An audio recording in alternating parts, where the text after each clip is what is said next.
No, alright. I know that sounds bad. Hypixel Skyblock is unhealthy. Now I know it sounds bad, but let's face it. At first, we thrived with naturally brewed potions, but ever since then it's been going downhill. Let's start with the obvious. A Skyblock player's diet consists of nothing but awfully unhealthy processed foods. First, you have booster cookies, which is basically an edible considering Skyblock players feel like they can't play without one. Secondly, we have god potions, which entirely skips the careful process of making natural potions. No one knows what they're drinking, but all they know is it makes you stronger. Now what does that remind you of?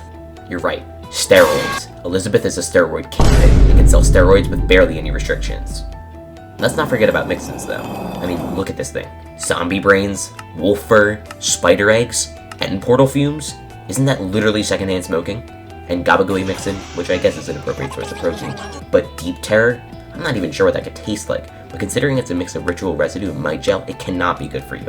And don't even get me started with the glowing mush mix-in. That is a literal shroom smoothie. Did I mention literally none of these are FDA approved? I wonder why. I will give credit where credit is due though, as the bartenders in Skyblock do offer a variety of coffee, teas, and juices, and most of them aren't all that bad for you. But let's move on to the next problem. Literal torture. When the Crimson Isle was released, with it came a minion drop called the Reaper Pepper, a hellishly hot pepper that can be consumed for 1 health and 10 Skyblock XP. I just know who was behind this because what human with morals would come up with this?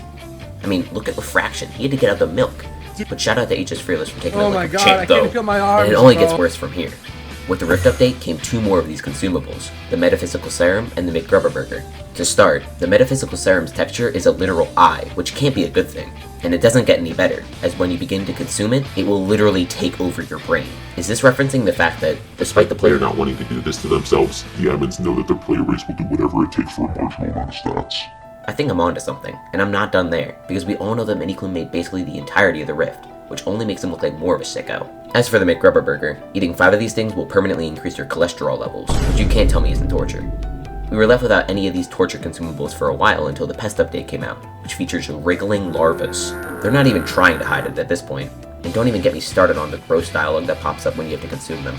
Keep in mind someone had to actually write that. Now with those monstrosities out of the way, we can get on to the psycho behind all of these torturous tasks. Really think a guy with the skin of a white figure vomiting literal rainbows is to be trusted? Well, he isn't. Don't believe me? Check this out.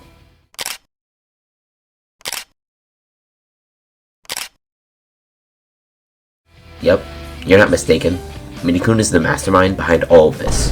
His plan is to run the Skyblock players' pockets dry with a surplus of fire sales, and in their hearts as they pass away from a heart attack in the early 30s. Now you may be thinking, well doesn't the builder sell a variety of fruits and vegetables? You're right, they do. Except you're wrong, they don't. These fruits and vegetables are all fake. You can't consume them, they're just to give a sense of false hope. Yeah, thanks for sticking until the end of this silly video. It's my first time trying out long-form editing. If you want to see more from me and Siege, consider subscribing. But that's about it from me.